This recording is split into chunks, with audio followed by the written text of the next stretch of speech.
Assalamualaikum. Semangat. Sahabat-sahabat sekalian. Ni dah 11 lebih ni.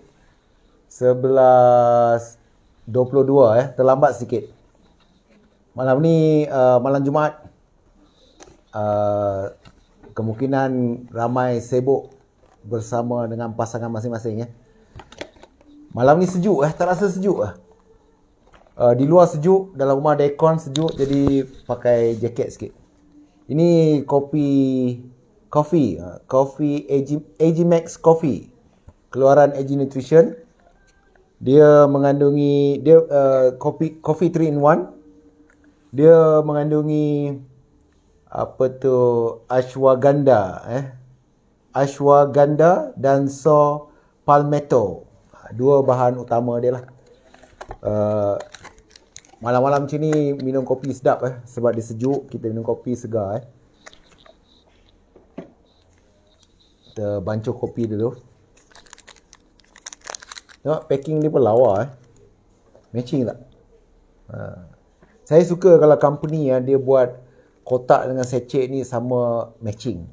Kadang-kadang dia buat sachet yang warna silver, warna gold tu saya tengok macam tak maaf lah, macam belum bersedia lah dia nak maju ke hadapan.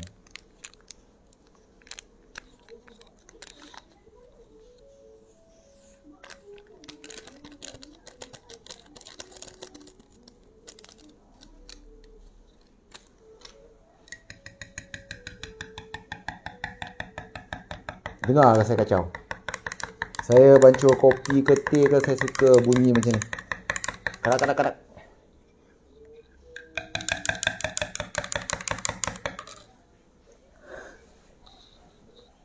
Sahabat-sahabat social media, apa khabar anda semua? Hari ni 10 hari Khamis 10 Februari 2022. Hari ni dah hari yang ke-22 lah. Saya punya challenge, so saya punya tagline sekarang 90 days challenge. Tapi apapun saya nak buat secara konsisten, insyaAllah. Cuma ada masa-masa kadang-kadang kita, biasalah selalu hari-hari ada je topik tu mungkin macam agak susah sikit lah, sukar sikit. Tapi insyaAllah saya berusaha untuk dapatkan topik-topik yang menarik.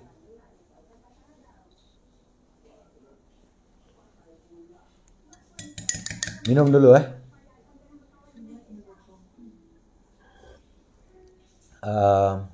Selamat datang saudara Afiq KB hari ni sedikit kita sembang-sembang sampai hangit Tapi sebelum saya nak teruskan cerita saya ni, saya nak cerita kisah. Saya suka mulakan bercerita kisah ni adalah zaman, selalu banyak cerita ni kita cerita zaman dulu-dulu, sultan, zaman raja-raja dulu tu, sebabnya sebenarnya satu, dia di luar kehidupan kita hari ni. Jadi orang tak terasa dan dia adalah satu contoh yang mudah nak cerita sebab zaman tu agak berbeza Jadi ini sultan ni, dia ada anak dara. Dan pada masa tu tidak ada anak raja lelaki, tak ada putera di negeri-negeri kejiranan tu. Tak ada putera yang sesuai untuk anak dia. Jadi sultan ni ambil satu keputusan, dia nak kahwinkan dengan anak dia sesiapa yang berani, yang kuat. Jadi istana tempat dia tu dikelilingi oleh satu sungai tu. Dia buat parit lah, dia buat parit supaya sebagai benteng. Dah ada kubu, lepas tu ada parit pula. Dia buat satu pengumuman, minta semua rakyat dia datang sebab dia nak umumkan siapakah lelaki yang akan berkahwin dengan isteri dia. Dengan isteri dia pula, minta maaf, dengan puteri dia.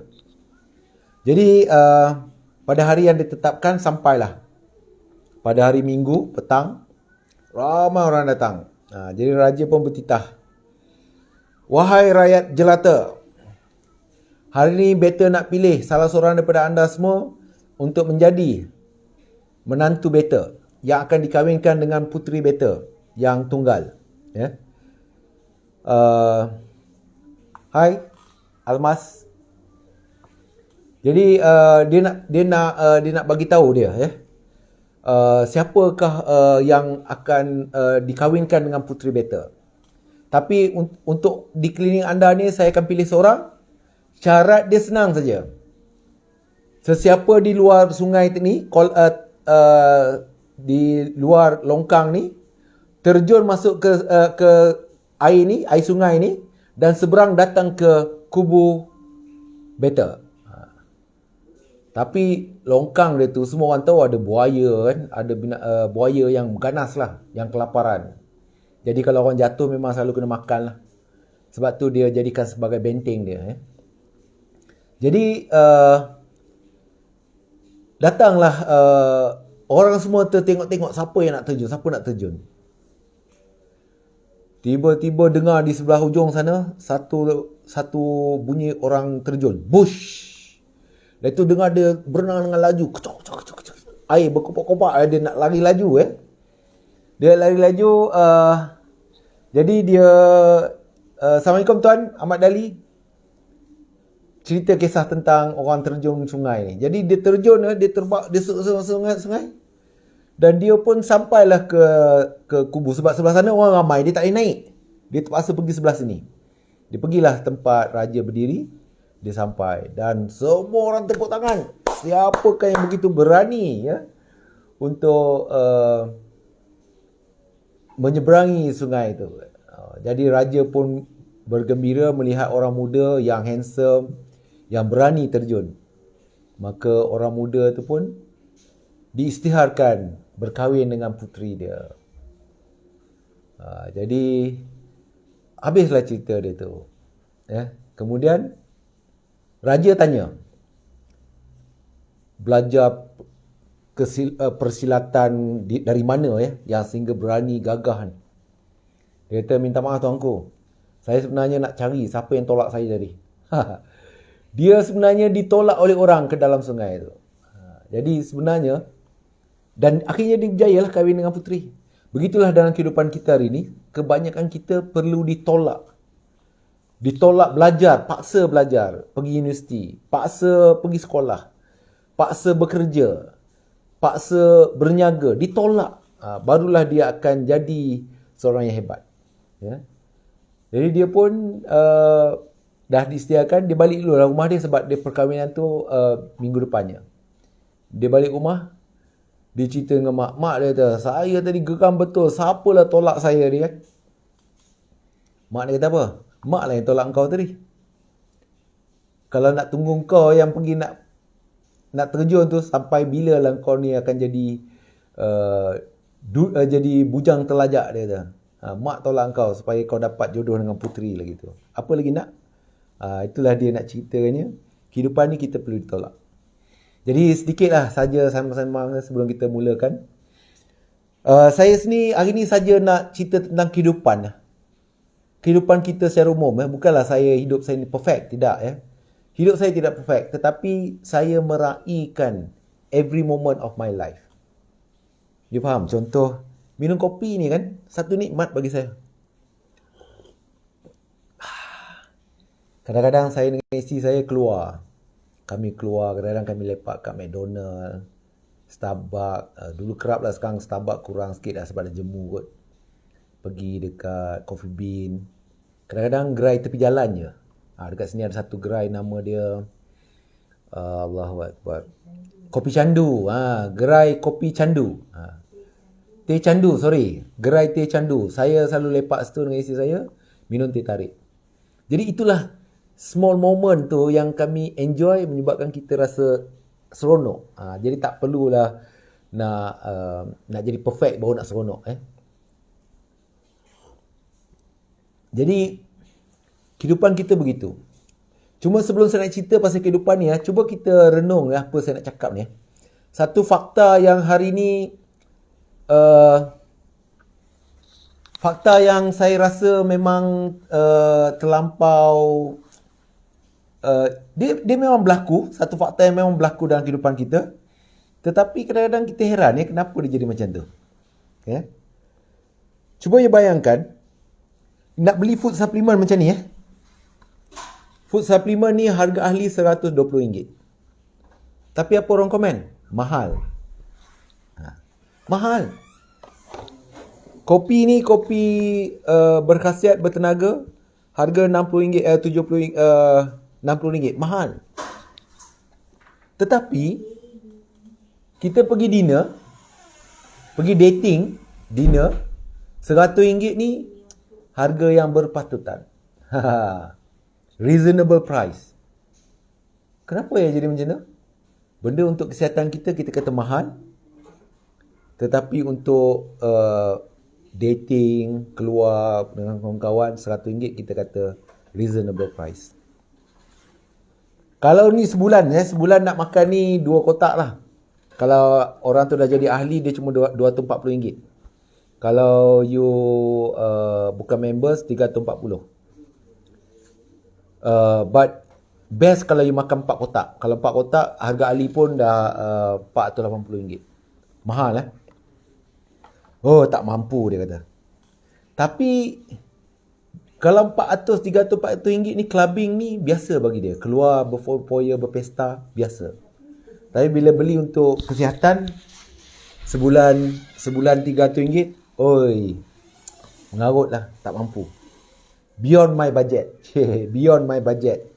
Bukan dalam bajet dia. Tapi berseronok, keluar semua, boleh. Kita pergi seminar. Kalau kita pergi seminar, pergi kursus lah. Tak kira lah. Kursus yang orang-orang ternama, Dr. Azizan, Asbo Brothers, Najib Asadok, Syed Gaddafi. Mereka ni dah tak mahal kalau introduction punya kursus. Tapi kalau you just imagine kalau dalam multi level, saya buat multi level, kebanyakan kursus kami kalau 2 hari 1 malam dalam 200 lah. RM200 pergi seminar untuk belajar. Dia tahu apa orang cakap? Mengarut lah, cakap macam orang gila cakap. Imagine. Tapi kalau dia nak beli beg Gucci ke, dia nak beli tali pinggang LV ke, aku kena beli benda ni. I need this. Dia bayangkan Gucci, beg tali pinggang Gucci bolehlah dapat RM200-300. Dia kata aku perlukan ni. RM300 lah. Gucci belt lah, bukanlah beg lagi mahal Belt dia tu dalam RM200-300. Oh, I need this. Tapi seminar RM200. Sembang macam orang gila lah ceramah dekat situ kan. Dia kata buang masa aja. Kalau kita nak mulakan bisnes, contoh buat bisnes dengan saya, RM3,600. Reasonable price lah. Setengah orang RM5,000. Ada yang RM2,000 lebih, RM1,000 lebih. Tapi saya ambil average RM4,000 lah. Orang kata, macam tak boleh nak hadam. Ada nak keluar modal RM4,000, mengarut lah kan. Tapi iPhone RM6,000, aku perlukan iPhone. That is, saya tak faham kenapa orang macam tu.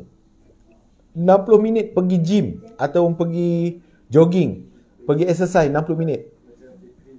Aku tak ada masa lah.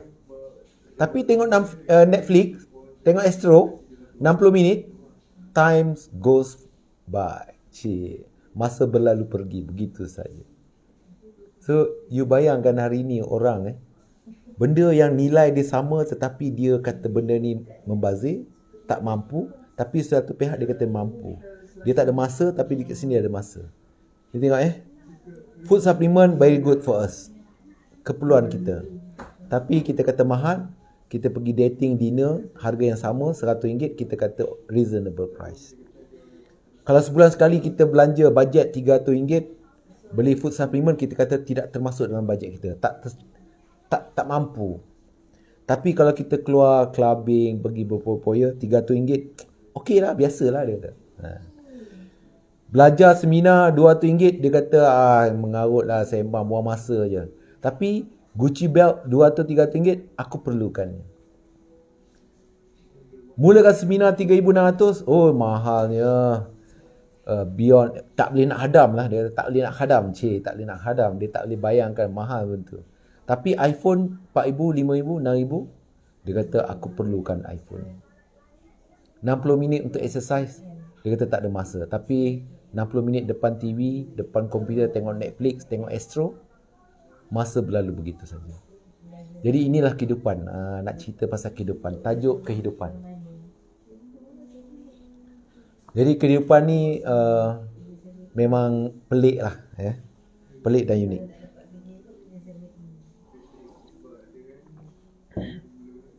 Tapi ya, kita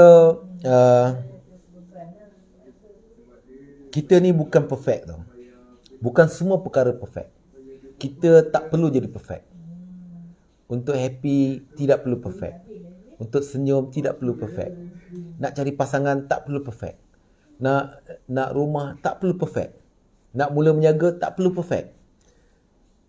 Kita kena terima seadanya. Kekurangan itu kita tampung dengan kelebihan kita. Pasangan kita punya kurang, kita tampung dengan kelebihan kita. Kita punya kurang, pasangan kita tampung kekurangan kita. So, memang itulah realiti kehidupan. Kalau kita buat satu penjagaan, supplier kita tak perfect, kita tampung. Kita sebagai agent, kita tampung kekurangan syarikat. Kita buat satu produk, kita tampung dengan explanation. Jadi, memang kehidupan ni semua tak akan perfect. Sebab apa? Contoh terbaik, kita nampak orang, kita lebih suka orang tu ada apa. Itu tanda kita nak yang perfect. Kita naik basikal, tengok orang naik motor. Alangkah bahagianya kalau aku dah ada motor. Orang yang ada motor tengok orang ada kereta. Oi, kalau bagus lagi kalau aku ada kereta, tak kena hujan, tak kena. Orang yang ada kereta kecil, dia tengok orang kita besar, dia tu, oh bagusnya kalau ada kereta besar. Dia selalu mengharap-harap orang. Sebab apa? Sebab dia expect perfect. Tapi kalau betul perfect, kenapa orang yang ada kereta tu dia nak lebih besar lagi? Sebenarnya banyak bukan perfect. Sebenarnya kemahuan kita, nafsu kita. So remember, life is not perfect. Ya. Suami kita lebih kurang lah. Jangan terlampau sangat. Isteri jangan expect suami dia perfect. Duit tak cukup sikit-sikit tu perkara biasa. Orang baru kahwin, suami masih lagi tak menolong di rumah, perkara biasa. You cannot expect perfect. You dapat certain thing yang you happy, you enjoy. You enjoy. Sama juga dengan suami, you jangan expect isteri you perfect. Masak lah, apa semua. No.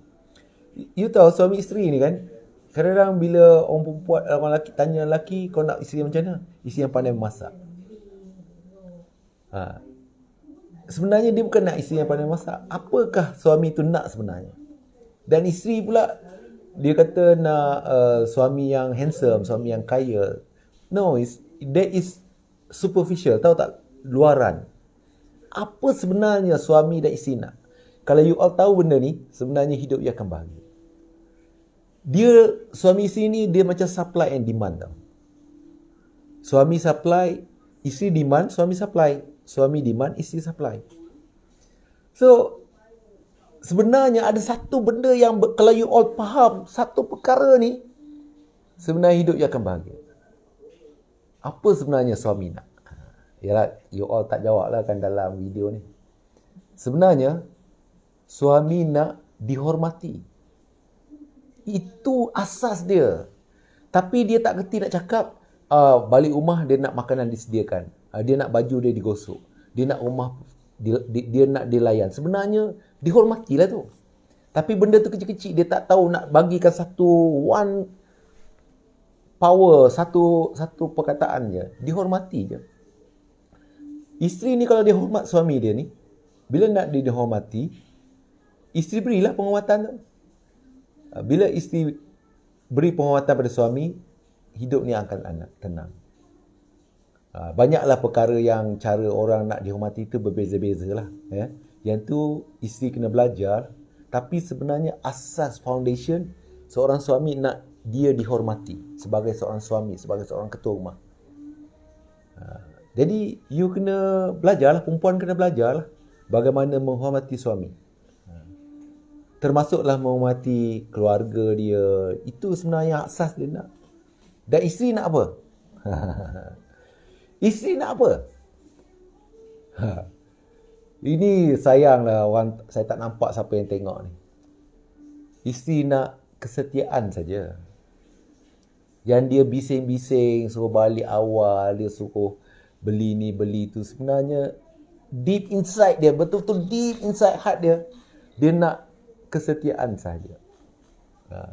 Cuma dia tak erti nak cakap, dia pun tak tahu apa benda yang dia nak tu. Maka dia mula mengarut. Nak beli itulah, nak beli inilah, nak makan inilah, nak makan tu, nak pergi sana, nak pergi sini. Sebenarnya benda tu nak tengok suami ni beri atau tidak. Sebab apa? Sebab dia nakkan kesetiaan suami. This is supply and demand. Bila you faham, isteri nakkan kesetiaan. Suami supply. Suami nakkan penghormatan. Isteri supply. Rumah tangga you aman, insya-Allah, masya-Allah. Saya benda ni rezeki saya lah sebab saya kahwin lambat kan. Umur saya 30 baru saya kahwin. Lebih sikit lah, nak menghampiri 31 baru saya kahwin. Jadi daripada saya berkahwin tu, bercampur dengan kawan-kawan yang kahwin awal, dengar, yelah zaman bujang tu kita campur dengan kawan, kita dengar je orang mengadu-mengadu apa semua kan. Jadi sebenarnya deep inside tu kan, suami bukan nak isteri dia masak. Sebenarnya tak kisah pun. Kalau isteri pergi beli, bawa makan kat rumah pun suami okey je. Bang, malam ni kita order food panda je lah. Dia okey. Dia sebenarnya nak benda lain. Benda yang deep inside dia. Penghormatan. Saya ulang-ulang. Ya. Benda sebab tu, ini kalau dunia ni faham benda ni kan, sebenarnya dunia kita aman. Tidak akan berlaku penceraian. Tidak akan berlaku sengketa rumah tangga. Adalah sikit-sikit kan. Sikit-sikit terkadang isteri terlupa, dia terlupa nak beri penghormatan dari dia terlebih sikit lah kan, dia action sikit kan, jadi suami merajuk ke, marah ke, jadi berlakulah pertengkaran. Begitulah. Sama jugalah suami tu kadang-kadang dia tegur perempuan lain kan, dia senyum dengan perempuan lain, dia tidak ada niat apa-apa pun, cuma sekadar membalas senyuman, kononnya kan. Tapi isteri nampak, jadi dia akan rasa dia. Jadi sebenarnya benda tu lah kita kena pandai memujuk. Kena pandai pujuk, jangan biar gitu je kan. Dia whatever happen during the day, malam hug and kisses. Mesti kena macam tu. Whatever happen, sebab tu orang yang rajin bergaduh, anak ramai. Bergaduh, malam hug and kisses. Lama anak beratur. Kadang kita heran ya, dengar dia bini komplain, suami komplain, tapi anak ramai. Sebab bila dia itu dipegang pula. Apa-apa berlaku during siang, gaduh ke apa, malam hak yang kisah. Yang itu dia pegang pula, maka anak dia beratur. Tapi penghormatan yang dikendaki oleh seorang suami tidak diberi oleh isteri, kesetiaan yang dikendaki oleh isteri tidak diberi oleh suami. Maka rumah tangga tidak berapa tenang. Simple je tuan-tuan sekalian. Hidup ni kan, remember, your wife is not perfect. You sebagai suami, lengkapkan dia. Dan suami tidak perfect, isteri lengkapkan dia. Dan dia sama sekata. Barulah dia akan jadi satu pasangan yang mantap. Barulah kita tengok orang tua-tua dulu kan. Umur dah berapa puluh tahun masih lagi steady berdua kan. Jalan peganglah tangan. Alah, janganlah tinggal-tinggal belakang. Aduh, pegang tangan. Sebenarnya orang lelaki ni, kalau pegang tangan isteri untung. Bila dia pegang tangan isteri, dia tak ada sangat duit nak pergi shopping-shopping. Dia tariklah isteri dia, jangan bagi masuk dalam kedai tu kan. Dan macam saya jalan laju. Isteri saya jalan lambat. Jadi bila saya pegang tangan dia tu, saya akan slow sedikit dan isteri saya akan laju sedikit. Jadi itu bergunanya pegang tangan. Bukan sengaja saja pegang, sambil tu dia akan jadi romantik. Kita akan belai kan. Dan isteri ni dia pandai pula, bila kita pegang tangan dia, dia akan rangkul kita punya tangan. Jadi dia jadilah belai tu, barulah dia jadi rumah tangga ni. Janganlah suami ni terus-terus malam nak terekam je isteri kan. Marahlah isteri tu. Belailah dulu. Aduh. Saya pun tak faham budak-budak sekarang ni. Belai dulu isteri tu. Perempuan ni dia tak macam orang lelaki. Orang lelaki ni sentuh je terus nak jadi je. Perempuan ni dia kena belai satu hari. Malam you nak bersama dengan dia, daripada pagi you kena belai dia. You layan dia. Bawa dia pergi makan, layan dia, pegang dia, panggil dia lembut-lembut sikit sayang tu apa. Jadi barulah malam tu dia ada mood. Jangan terus nak terpa je, memanglah dia marah. Dia beri jugalah sebab tanggungjawab dia. Tapi tak best lah kehidupan macam tu. Kehidupan ni biar dia rela. Rela. Jadi isteri ni walaupun dia tanggungjawab dia, tetapi dia buat dengan rela. Sebab apa? Sebab kita dah belai dia daripada pagi. You faham tak? Orang lelaki ni, jangan nak tahu terekam je. Aduh. Orang muda-muda ni. Orang muda-muda ni kena ingat. You have to treat your wife from morning. You nak bersama dia malam. Daripada pagi tu you layan dia. You belai. Bukanlah, janganlah hari ni je you layan dia. Setiap hari lah you layan dia. Kan? Baru boleh dapat setiap hari. Aduh, ini dengan cerita sebulan sekali yang payah. Memanglah payah you pakai terekam je. Marahlah orang tu. Relax, gentleman. Bismillahirrahmanirrahim. Minum dulu.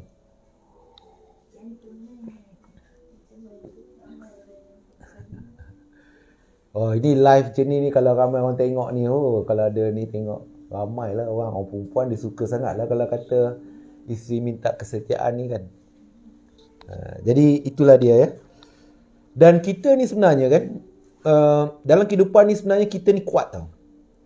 Kuat ni bukan semestinya untuk berlawan. Kuat ni kan, tanpa kita sedar kan, bila kita kekurangan duit, kita akan berusaha lebih. Itu maksud saya kuat. Tapi nak cerita kuat ni, manusia ni kuat ya. Kalau longkang yang luas kita tak boleh lompat tau. Tapi bila anjing kejar kita boleh lompat. Itu nak cerita je. Dulu ada di Jepun ya, perkataan enthusiasm. Orang Indonesia kata enthusiast. Semangat. Kalau orang Melayu ni, bahasa sebenarnya saya tak tahu. Semangat lah. Ya. Di Jepun ni, ada dia duduk rumah Jepun ni, duduk flat. Mak dia ni beli sayur dekat bawah. Masa dia turun tu anak dia tidur. Jadi bila dia ternampak anak dia jaga masa mak dia tak balik lagi. Anak dia pergi ke koridor nak panjat ke balcony tu. Jadi mak dia jerit, mak dia cakap jangan, tapi anak tu mungkin nampak macam lambai kan. Anak tu terjun daripada tingkat 10. Mak ni jauh ni, dia pakai kimono, pakai kasut kayu yang tek jalan cerita tu. Mak dia boleh berlari sambut anak tu terjun yang daripada tingkat 10 tu. Ini satu kisah benar.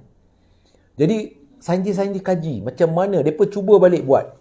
Orang throw mannequin daripada atas tingkat 10, suruh pelari pecut kejar, tak dapat tangkap.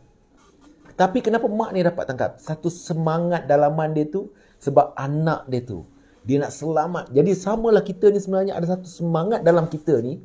Bila kita dipaksa, didorong, kita akan melawan balik. Sebab tu ada istilah, don't push me, you push me till the wall. Kita ditolak sampai ke dinding. Kita dah tak boleh pergi belakang dah. So what we do? We have forward. Bila forward tu, siaplah 10 orang pun tumbang. Itulah sebenarnya semangat dalaman kita ni. Sebenarnya kita lebih kuat daripada yang kita jangka. But we just never push ourselves. Samalah tadi cerita tadi tu. Saya kata bagaimana anak bujang ni yang jatuh dalam sungai tu ditolak oleh orang, maka dia selamat daripada buaya-buaya yang ganas tadi tu. Sebab apa? Sebab dia masa tu dia terdesak, dia terpaksa dan dia lepas. Dia berenang dengan pantas. Orang yang tak erti berenang tu boleh lepas seberang. Itulah semangat dalaman kita. Sebenarnya kita ni ada satu semangat, ada kekuatan yang kita tak perasan benda tu. Ya. Saya ringkas-ringkaskanlah sebab masa agak lama. Sebenarnya macam baru cakap, tak sedar semangat sembang. Langkah kecil ni, you faham ya? We have to start small. Selalu saya punya sharing selalu sebut, start small. Tak perlu start besar. Start small ni, tetap move forward. Kita buat selangkah aja, tetap ke depan kan. Kalau kita tak melangkah, kita akan berada di tempat yang sama. Kita melangkah satu langkah. Dia tetap ke depan. Jadi kalau you berjalan, you rasa malam-malam, you jalan je. Dia tetap akan sampai. Jadi, a small step, kita dah tentu ke depan. Dan bila kita berjalan, kita buat sesuatu benda, kadang-kadang kita lost track. Contoh tadi cerita suami isteri. Kadang suami tu lost track sikit.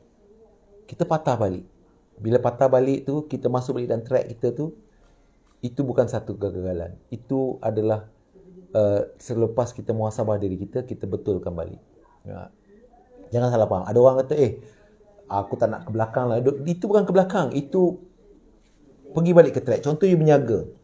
You berniaga restoran. Tapi you mula ada barang runcit lah kedai you. So you come back. Itu bukan gagal. Orang berniaga MLM. Tiba-tiba dia mula ada barang trading. Dia side track. But macam kita pergi highway kan. Highway itu daripada KL pergi ke Bukit Kayu Hitam. Kita ada banyak R&R. Tak apa, kita side track, kita masuk balik.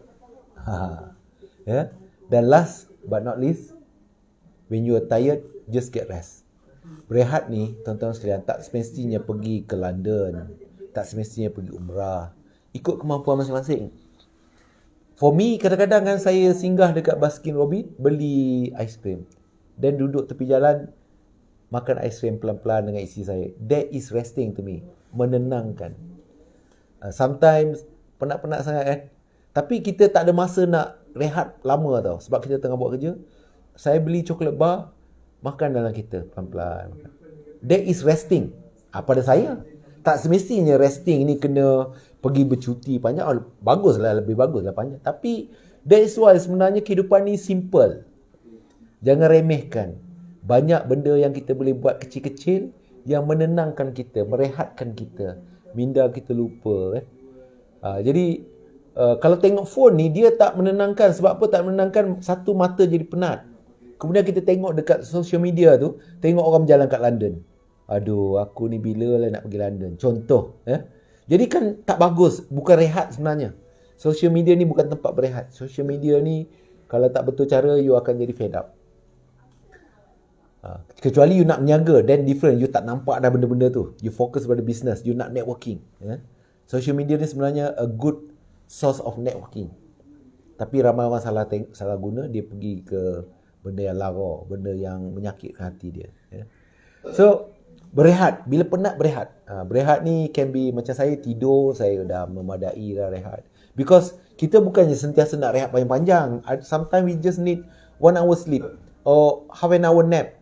Kan? You memandu, you berhenti tepi jalan, you cari tempat yang redup sikit, mati enjin, turunkan tingkap, you tidur. Kalau you pasang enjin pun, aircon running pun tak apa. Tapi make sure kereta kunci tu, sebab apa? Risau tak selamat kau ada orang mencuri ke apa kan. You penat, you just rest. You tired, you just rest. Simple. Itu yang tidur sekejap lah. Malam tentulah kita kena tidur. Jangan tak tidur langsung. Malam tak tidur ni 2-3 hari, kepala dah bengang semacam dah. Tapi there's some other way of resting. Macam saya minum teh tarik, macam minum kopi ni is my enjoyment lah. Salah satu cara saya enjoy diri saya. So saya ni orang kata mudah terhibur. Sebab apa? Sebab hidup ni terlampau kompleks, kita kena mudahkan. Beli ice cream, kadang-kadang pergi McDonald tu, beli coklat sundae. Saya suka yang cone tu, choco top ke kan. Pelan-pelan duduk relax-relax. Sambil-sambil bersembang dengan isteri, dengan kawan, dengan anak-anak. That is resting. Jadi itulah dia sedikit kehidupan. Kehidupan ni kalau disembangkan memang menarik Jadi setakat itu daripada saya.